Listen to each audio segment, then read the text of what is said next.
Hi everybody, it's Lana. I want to do this video where I show you all of my books that I own that I have not read, which is kind of embarrassing, but also it keeps me accountable, and that's why I want to do it. After this video, I'm going to do like little vlogs where I complete all of my to be read books without buying new books, hopefully. My personal goal is to have a book collection where I've read the majority, if not all, of the books. In saying that, my book collection at the moment is,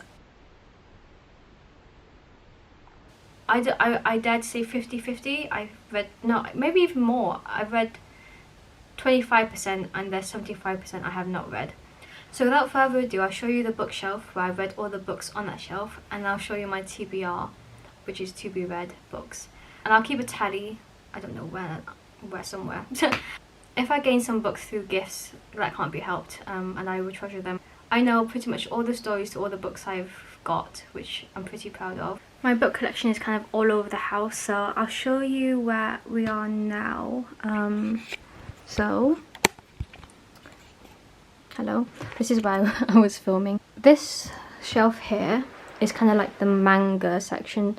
My boyfriend had an obsession with buying manga for a little bit, and I personally love the One Piece manga. The stories, the characters, it's sublime.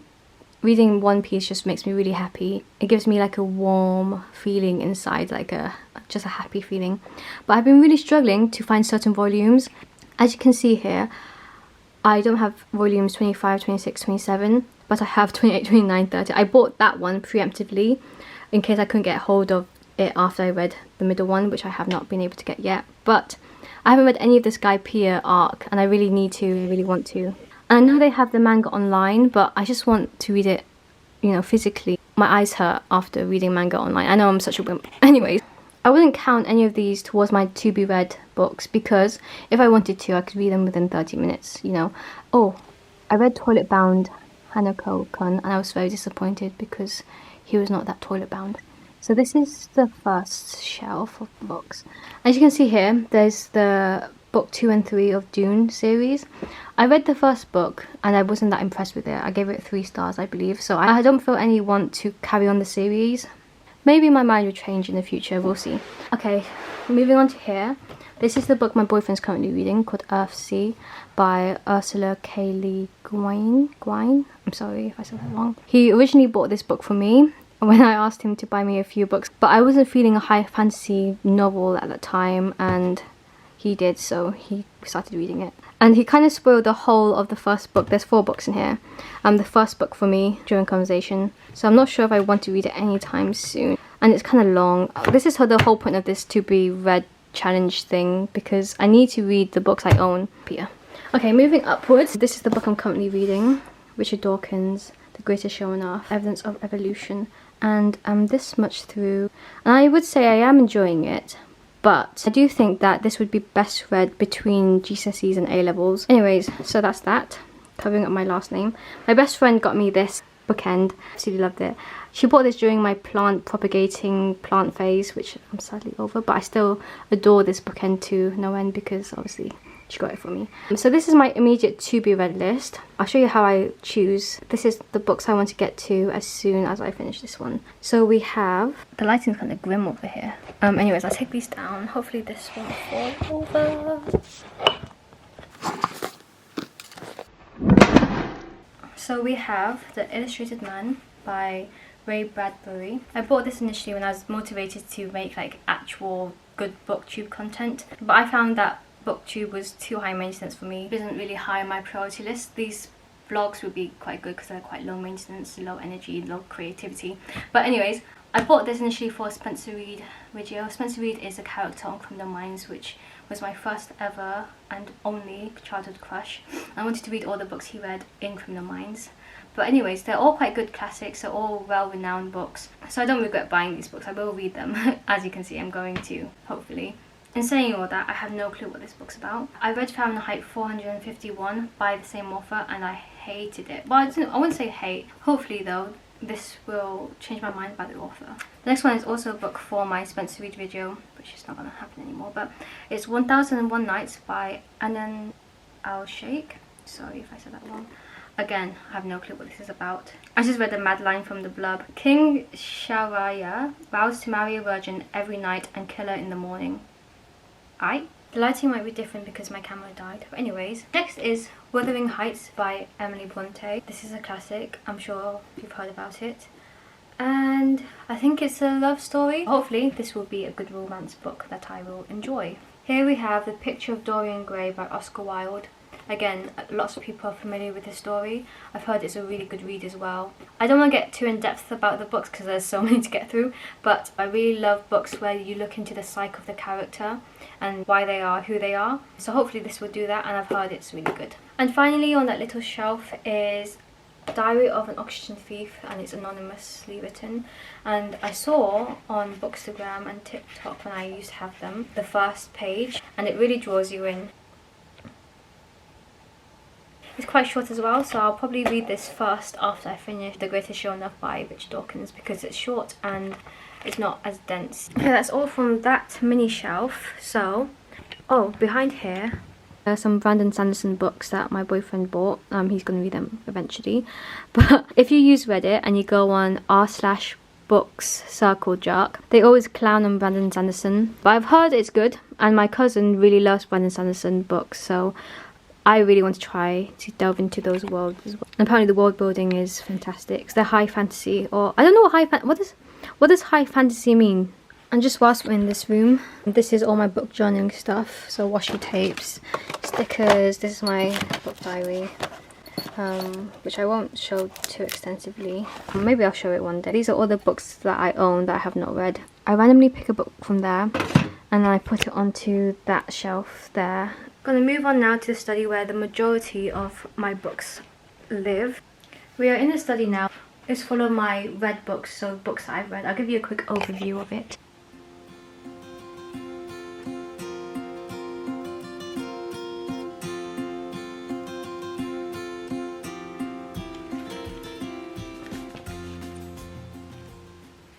So opposite this shelf is this little door here, and all of my unread books. So I'll take them out now and go through all of them. So funny story, these trays are from like those 3-tier tray roller things. And the reason they're not in the 3-tier roller things is because the amount of books was too heavy that it kind of bent and broke at the bottom. So that's a testimony of how many unread books I have. Oh yeah, there are some more books here. So these books are not really to be read as such, and I have like 4 copies of The Phantom of the Opera because I was so confused on which translator was best because there was so much conflicting information online. That's embarrassing.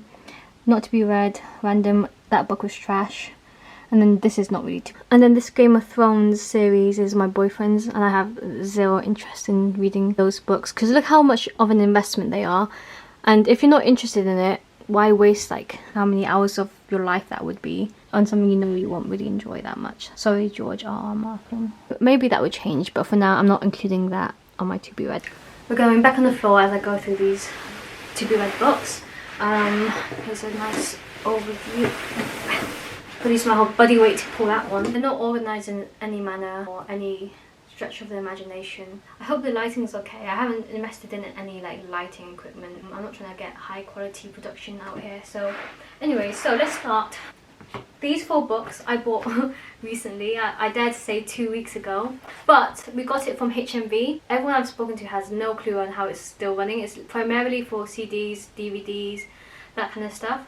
But they also have an awesome book selection, and I can't lie, their book selection is... And from what I remember, one book is £4 and it's 2 for £6. So all of this was £12, which is mad. It's so good. The first one is Power by Naomi Alderman. My friend mentioned this when we went to Waterstones. From what I remember, it's about if the whole world was run by women the way it was run by men. And she said there were quite some horrifying scenes in here, but she was 14 when she read it, so we'll see. Next one is a non-fiction book called Behave by Robert Sapolsky. Imagine all this, look how thick that is, for £4 or less. I can't remember. But it's a non-fiction book about the human body, and I know it's going to be a dry read, but I hope it'll be interesting. I'll probably read this adjunct to shorter, more fun fiction books. You can imagine why I'm pushing myself to do this to be read challenge kind of thing, where I read all my bought books before I buy new ones, because will I pick this up over a quick fiction book? No. But will I gain more from reading this book? Yes. So it's about eliminating the vast choices of books out there to this small selection. And who knows, I might DNF this, but probably not. I don't think I've ever DNF'd a book except from Our Fault in Our Stars. I don't know why. I think I just hated it, and this was when I was 13. Next one is Something Wicked This Way Comes by Ray Bradbury. I think he also wrote The Illustrated Man and Fahrenheit 451. Hopefully I like his writing outside Fahrenheit 451, because I've got 2 more of these books somehow. I don't know how. I think they're well acclaimed as well. Last one from HMV is Anansi Boys by Neil Gaiman. I'm not quite sure what genre this is or what it's about. Oh my god, the writing's massive though. My boyfriend picked this one up, but I feel like I would want to read it too, so I'll put it on my to-be-read list. Next one is Turtle Diary by Russel Hoban. Everyone that knows me knows I'm obsessed with turtles. It's been a thing ever since I was young. Do I know loads of interesting facts about turtles? No. Do I like the look of them? Yes. I believe this book is about going through the POV of a turtle. The word turtle in the title drew me in. Anything with turtle on it I'm gonna buy. Should I be doing that? Probably not, but it's a short read. I hope I will like it. If not, oh well. Next book I'm picking up is The Strangest Man by Graham Farmelo. As you can see, I did read a bit of it. I think that was 2 years ago though. I bought this book because it was Simon Clarke on YouTube's favourite book. It's an autobiography about one of the greatest physicists to have walked this earth, apparently. I don't know, only gone that far. But yeah, this I feel like this will also be quite a dry read. But because now I own it, I want to read it. I'm going to take this bookmark out though, because do I remember any of it? No. We got this bookmark in Penang. Isn't it beautiful? Penang, Malaysia. I'm back, I just needed to get some cranberry juice because I'm thirsty. I feel like I was quite far from the camera before. Next is The Order of Time by Carlo Rovelli. I bought this book because I think it's called 7 Brief Lessons in Physics.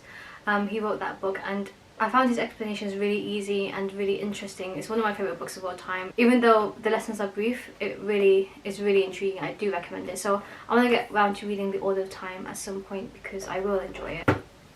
I'm going to say that for every single book. I hope I enjoy this one. Shut up, Lauren. Next book is Homo Deus by Yuval Noah Harari. I read Sapiens 2-3 years ago, and I remember it answering loads of questions I had about life. Can't lie, I'm not looking too forward to this one because again, really dense, really heavy. But if I pick it out of my jar, I have to read it. What can I say? I'm going to do these 2 together. They're both by Isaac Asimov, who I think is the father of sci-fi. I have no clue. I think he is. Lots of novel ideas that lots of sci-fi novels incorporate were first thought of or written by Isaac Asimov, from what I believe. It'll be interesting to see the origins of this sci-fi genre. Next is Blood Meridian by Cormac McCarthy. This book is well renowned on Reddit to be one of the most scariest or haunting novels out there. It's described, I'm reading straight from the back, as an unforgettable American classic of savagery and depravity. And I've heard the judge in this book is the most scariest character that has been written, or should I say one of the most. I can't say definitely the most scariest, but A Gentleman in Moscow by Amor Towles. Again, I don't know much about this book. I bought this with money that my last placement gave me as a goodbye gift. Wait, there were 4 books I bought. Let me find. So the 4 books I did buy for my goodbye placement money was Blood Meridian, Auction Thief, the one that was in the bedroom, the Sympathizer, and this one. So, like I said, no clue what this is about. Can a life without luxury be the richest of all? Next one's The Sympathizer by Vitan Nguyen. I said that name with so much uncertainty even though I'm Vietnamese. So this book I think is about the Vietnamese War between Vietnam and America. And, just reading this now, is the winner of the 2016 Pulitzer Prize for Fiction. The Sympathizer examines the legacy of the Vietnam War in literature, film, and the wars we fight today.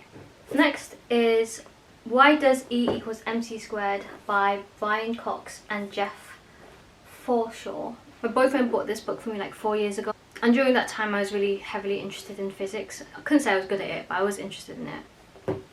Next is The Flowers of Algernon by Daniel Keyes. Again, this book is pulled from Reddit. I've heard it's one of the most soul-crushing, soul-destroying books you could read, and people were sobbing by the end of it, which is very much an achievement by how short this book is. How can you... I'm kind of scared to read this book, but I'm excited at the same time. I might make my boyfriend read it before me. And reading the blurb, it really will tickle my fancy. Is that the saying? I hope it's the saying, otherwise that's fucking weird. The next one is The Illustrated Natural History of Selborne by Thames and Hudson. No, by Gilbert White. I think this book is mostly going to be just a flip through, because I know there are some scientific inaccuracies in here, so I won't bother dwelling on every word. I bought this book because I believe James Lovelock recommended reading it at some point in your life. I think it was in the book Novel Scene that he wrote, which I recommend. I really love that book. So yeah, this is why I have this. Okay, this one's quite embarrassing. The Whole Brainchild by Dr. Daniel J. Siegel and Dr. Tina Payne Bryson. 12 proven strategies to nurture your child's developing mind. Even though this is a parenting book, which I won't need for until like another 6 years, even though I want it to be sooner, but probably 6 years. There are still a lot of man babies out in the world, so to deal with those people as well, I guess. I don't know. But yeah, that's that. So far it's been a lot of non-fiction books, but that's because I did try to organise them a little bit to be non-fiction and then fiction, so we'll reach the more exciting parts a bit soon. Anyways, next is The Brain by David Eagleman. Exactly what it says on the cover is about the brain. Next is Nothing to Envy by Barbara Demick. My friend chose this book when I went to Manchester to visit him. We bought it at Waterstone. So this book is a kind of autobiography of someone who's North Korean who escaped North Korea, and it's just about their life in North Korea. I look forward to this one.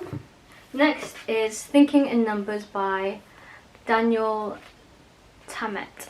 I got this for Christmas for my auntie when I was 16, and I don't know what I was thinking. This is way too dense for me. I'm not that good at maths, and I remember reading the first few pages and being, what the fuck is this?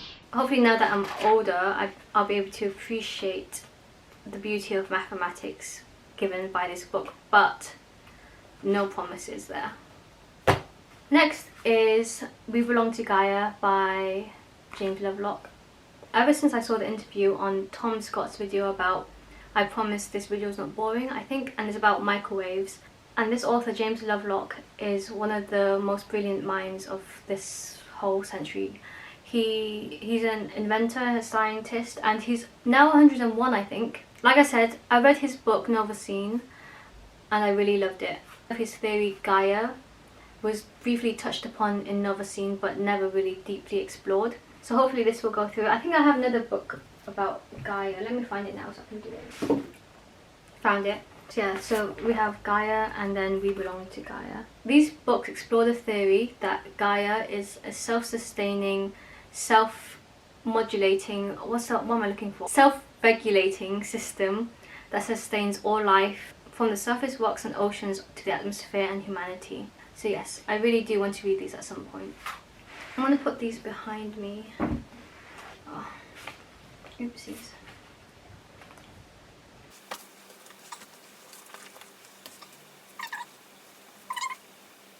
Hopefully I won't knock that back and, you know, topple it over and bend pages and cause mass catastrophe. Mythos by Stephen Fry. So this is all about Greek mythology. I did try to start this about 2 years ago or a year ago.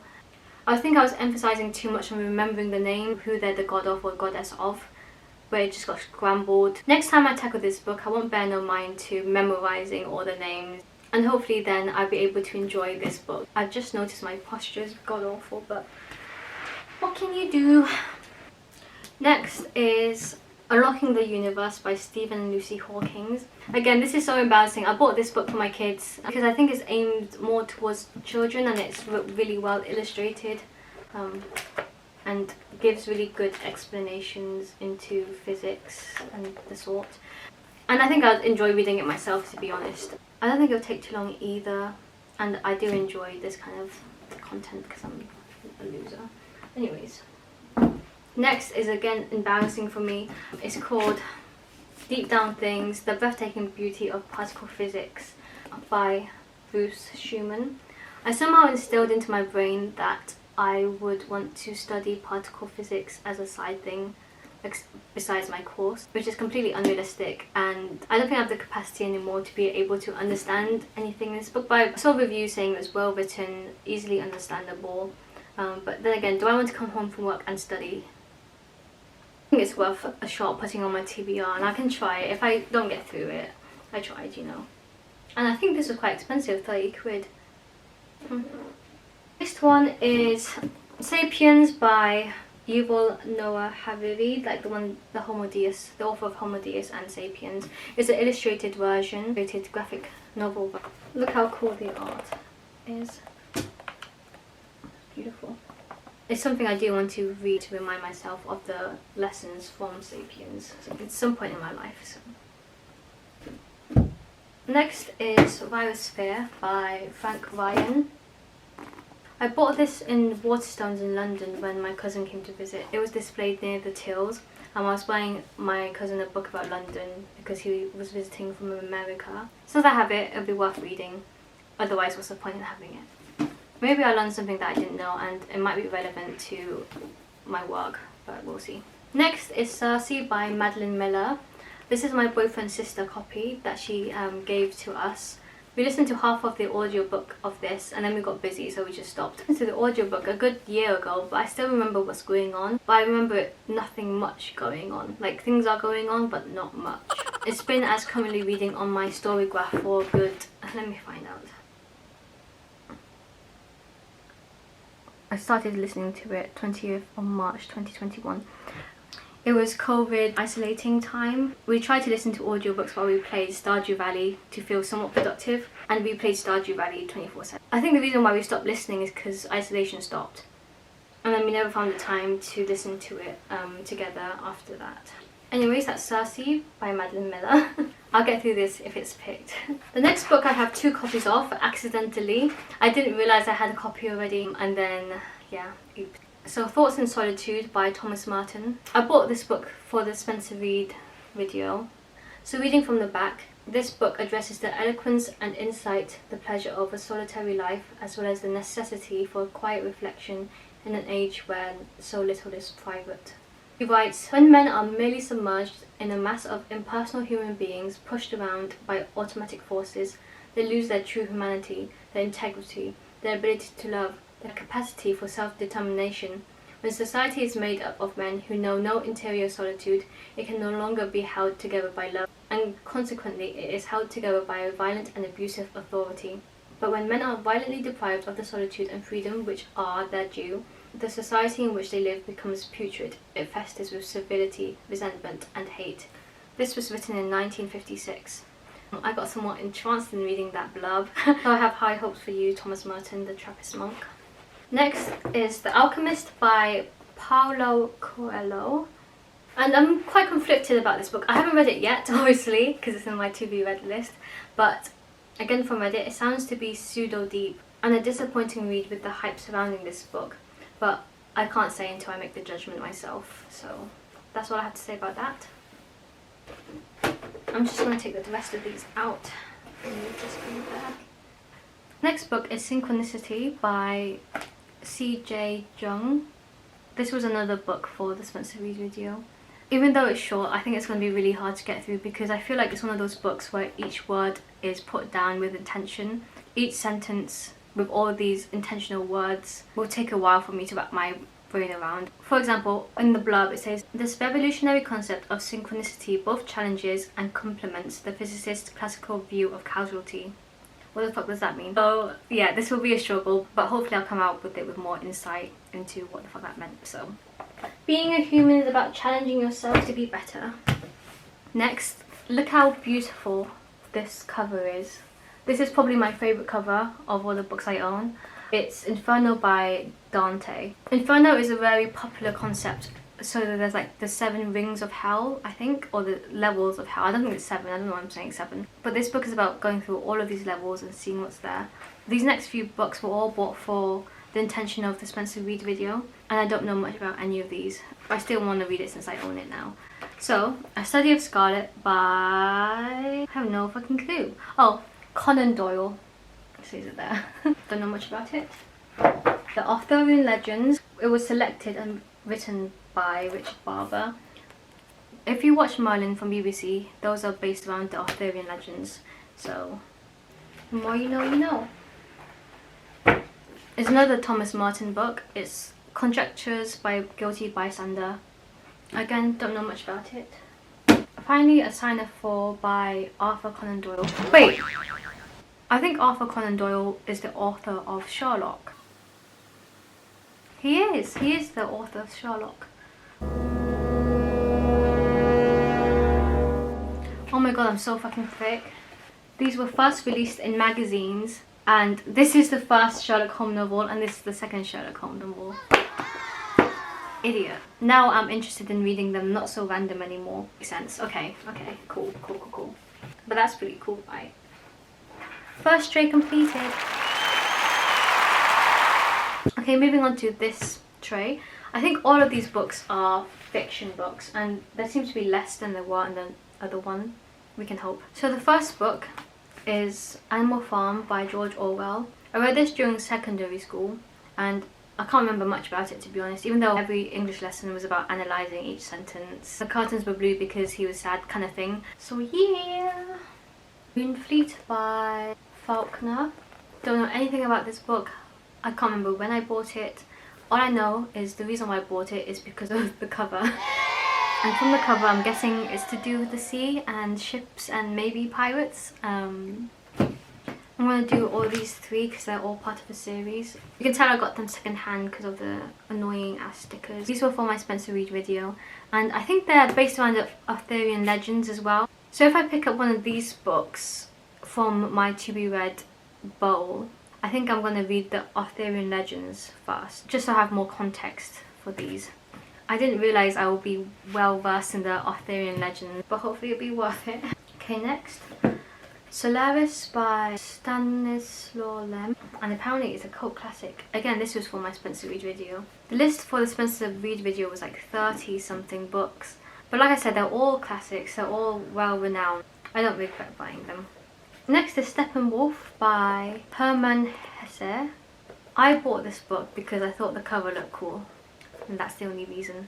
But apparently it's a winner of the Nobel Prize in Literature, so it must be good in some aspect. Probably the literary aspect. Next is The Phantom of the Opera by Leroux. I absolutely adore the musical. It was my favourite musical growing up, and the musical has a very special place in my heart.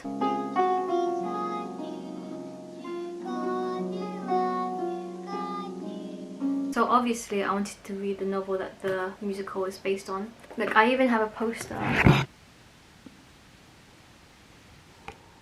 So yeah, I've been wanting to read this for a while. My best friend bought me this book for Christmas 2021. Shiny. Hans Christian Andersen's Complete Fairy Tales.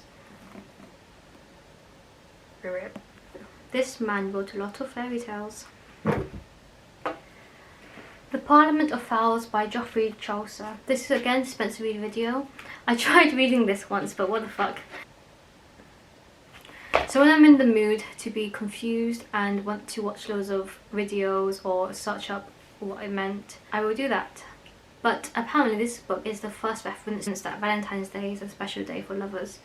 A day to express your love, whether that be through batch-made chocolate and coloured flowers. These 4 books I stole from my grandmother's house. When I say stole, I mean my uncles gave me permission to take whatever books I wanted a while ago, so I'm just going to extend that to when I took them. These are books that my uncles read in their youth, and I thought it would be interesting to read what they read.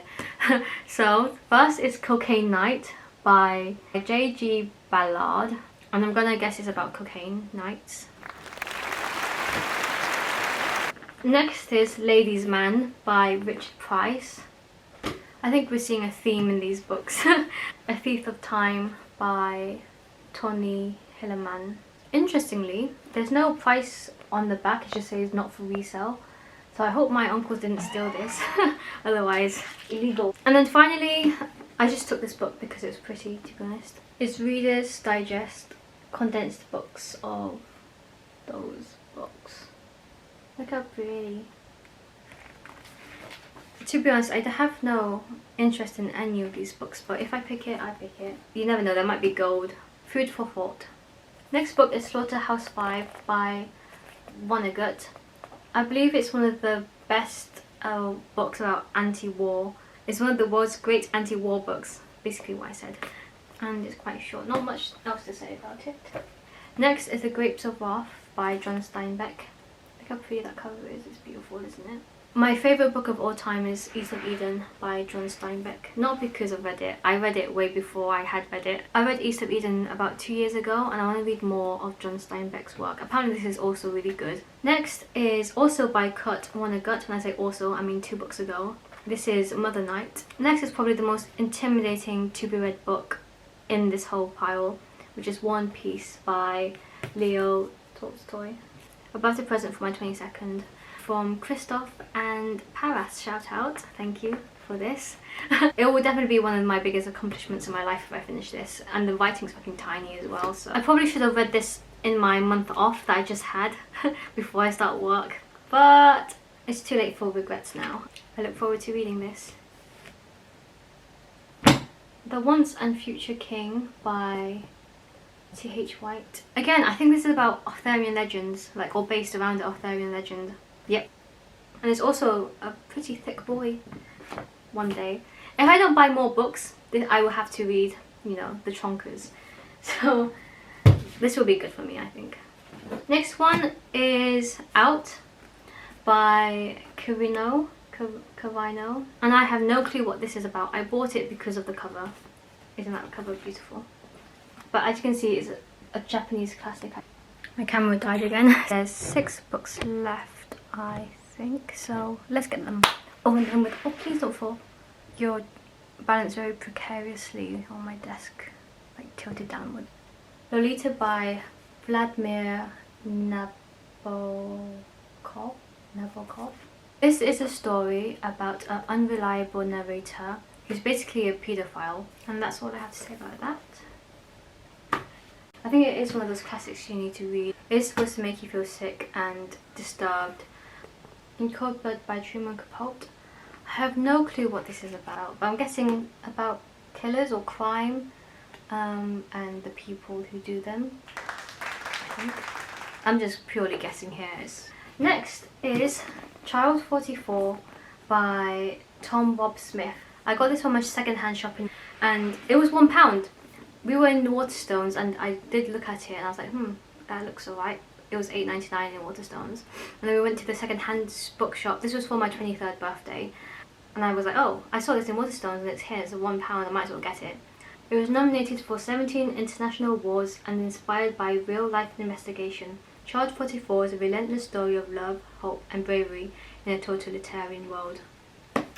Sounds interesting. That's why I got it. A Follower by Nicholas Bowling. I got this in Manchester along with Nothing to Envy. Another friend picked this book for me. I think it's a thriller. I'm not sure if it's a YA or adult fiction. Next is Catch 22 by Hella. All I know about this is sometimes I hear people refer to some questions as that's a catch-22 question, where it means there's no benefit from any outcome of the answer. Does that make sense? I think I just blubbed shit just then. Blubbered. And it's another thick boy. Again, I want to read this sometime in my lifetime. Finally, we've reached the last 2 books. Both of these books were bought by my boyfriend alongside Earthsea when he went to Waterstones with some friends. I was like, buy me some books. The Magicians by Lev Grossman. We watched The Magicians show and it's one of my favourites of all time. It's so funny, it's so weird. I recommend if you need something to watch. And I watched the series so long ago that when I read this book I probably won't remember what goes on. Maybe. We'll see. But that's The Magicians by Lev Grossman. And finally, last one is The Wandering Earth by Liu Cixin. And this is the author of the very popular series The Three-Body Problem. My friend in Hong Kong absolutely adores the Three Body Problem series. He's recommended that I read it. It inspired him to start writing his own novel. So maybe once I get through this to be read pile, I will read it. But yeah, that's the last tray done. So this video is hella long. I can already feel the editing is going to be pain, but I kind of enjoy it, so. And this video is kind of like an introductory video on the vlogs I'm going to be making and keep a tally like I mentioned earlier. The main reason why I want to vlog this journey is because it will motivate me to read and make it a priority. And I do enjoy editing and filming my thoughts, even if they're sparse and unenlightening. The second reason I want to do this is because it will keep me accountable of not buying any more books and actually reading the books I already own, for reasons I already foretold earlier in this video. And the third reason is just for fun. I want to start working soon, this Thursday actually, a classic 9 to 5 or 9 to 6:30 in my case. And you got to have something to look forward to in life. Something that makes you feel good and happy on a daily basis, which is reading for me. So sometimes I forget that and end up on YouTube or Instagram and TikTok, which over time kind of drains me and makes me feel, without getting too deep. Thank you for watching. These are mostly for myself, so they're not going to be well edited or curated for mass view. It's literally going to be vlogs of books and my opinion on books, so nothing enthralling, you know. I hope you enjoyed me rambling. My voice is so sore right now. I'm going to take a lozenge. If you made it this far, thank you so much for watching. It was quite fun to film, even though it took half the day, but I'll see you in the vlogs.